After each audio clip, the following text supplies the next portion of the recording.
الحمد لله رب العالمين والصلاة والسلام على أشرف الأنبياء والمرسلين وعلى آله وصحبه ومن تبعهم بإحسان إلى يوم الدين أما بعد.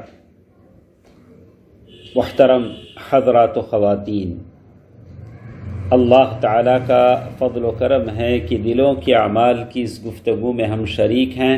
کل کے درس میں ہم نے آپ کے سامنے بتایا تھا کہ پرہیزگاری، جس کو ہم نے کہا الورع بہت اچھی چیز ہے، لیکن یہی پرہیزگاری بعض لوگ دکھاوے کے طور پر استعمال کرتے ہیں.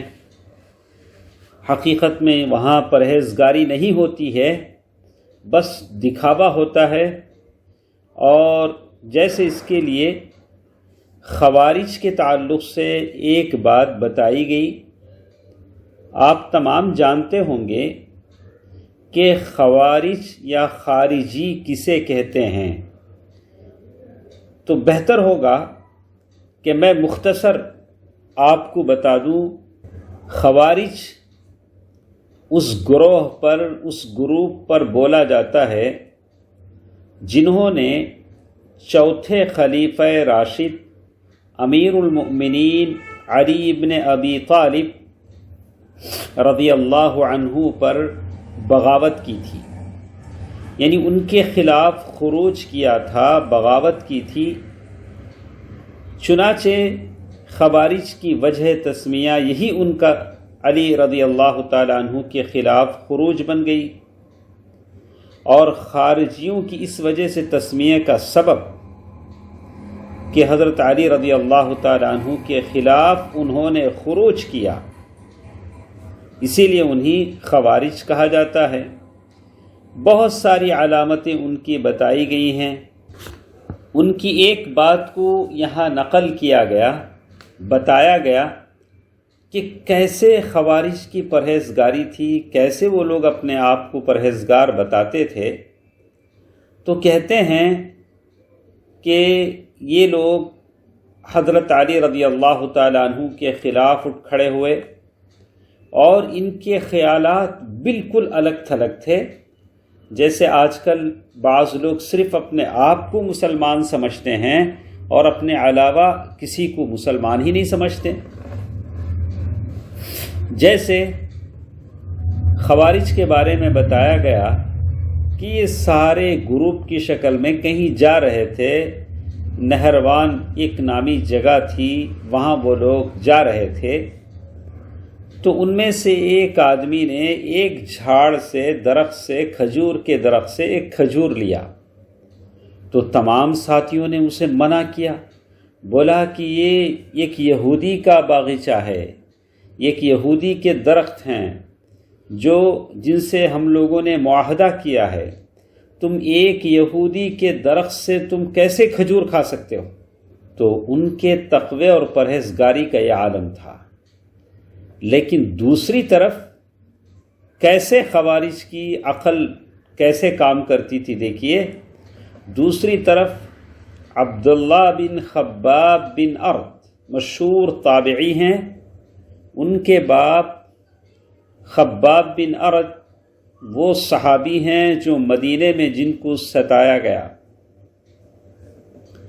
وہ حضرت علی رضی اللہ تعالیٰ عنہ سے وہاں کے گورنر ہیں.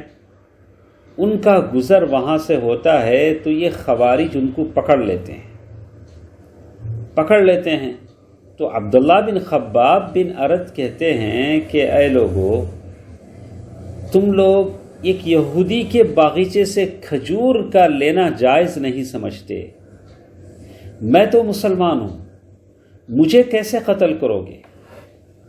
تو ان لوگوں نے عبداللہ بن خباب بن ارت کو قتل بھی کیا. ان کے ساتھ بعض عورتیں تھیں، ان کی نوکرانی تھی، وہ حاملہ تھی.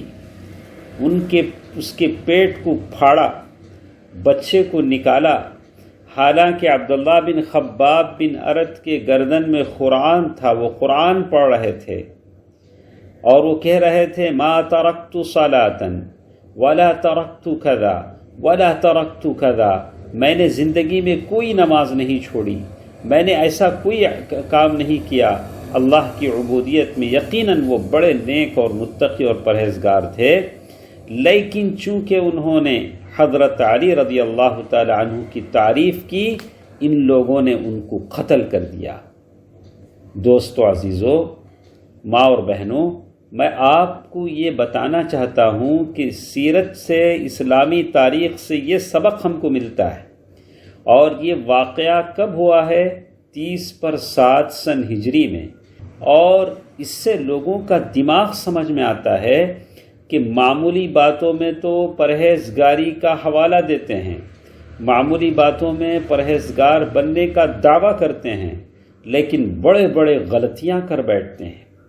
یہ خوارج کا ذہن ہے، یہ خوارج کا مزاج ہے، جو اپنوں کو کافر سمجھتے ہیں، اپنوں سے دشمنیاں رکھتے ہیں، اپنوں سے دلوں میں بغض و حسد اور عداوتیں ان کی دلوں میں ہوتی ہیں۔ ان کی مثال رکھ کر آپ سمجھیے، یہ خوارج ہیں، خارجی ہیں، جنہوں نے یہودی کے ایک باغیچے سے کھجور لینا مناسب نہیں سمجھا، لیکن ایک تابعی کو قتل کر دیا، ان کے خون کو بہا دیا، اور ان کے ساتھ ان کی نوکرانی کو قتل کر دیا۔ اللہ، ساری بات کا خلاصہ یہ ہے کہ یقیناً پرہیزگاری، الورع ہماری زندگی میں چاہیے، لیکن زندگی کے ہر شعبے میں۔ ایسا نہیں ہونا چاہیے کہ چھوٹے چھوٹے باتوں کا ہم لحاظ کر لیتے ہیں، لیکن بڑے بڑے گناہ ہم سے ہو جاتے ہیں۔ ساری چیزوں سے بچ کر چلیں۔ سیرت کا یہ واقعہ ہمیں بتاتا ہے کہ کیسے ان لوگوں کا مزاج تھا، کیسے ان لوگوں کی عقل تھی کہ انہوں نے ایک تابعی کو قتل کر دیا، حالانکہ انہی لوگوں میں سے وہ تھے جن لوگوں نے عبد الرحمن ابن ملجم، جس نے حضرت علی رضی اللہ تعالیٰ عنہ کو بھی قتل کیا۔ اسی لیے میں تمام لوگوں سے کہوں گا، عوام سے بھی کہوں گا کہ اپنے علماء سے، اپنے بڑے لوگوں سے، امراء سے حسن ظن رکھیں، اپنے علماء سے محبت کریں، ان سے اچھا گمان رکھیں، ان کی قیادت پر بھروسہ کریں۔ اللہ تعالیٰ آپ کو صحیح راستہ بتلائے گا۔ اگر علماء سے دشمنی کریں گے، علماء سے نفرت کریں گے، اپنے امراء کے خلاف دل میں بغض و حسد، عداوت کی آگ کو پنپنے دیں گے، تو پھر اللہ تعالیٰ کی رحمت سے دور ہو جائیں گے۔ اللہ تعالیٰ میری اور آپ کی حفاظت فرمائے، آمین۔ والسلام علیکم ورحمۃ اللہ وبرکاتہ۔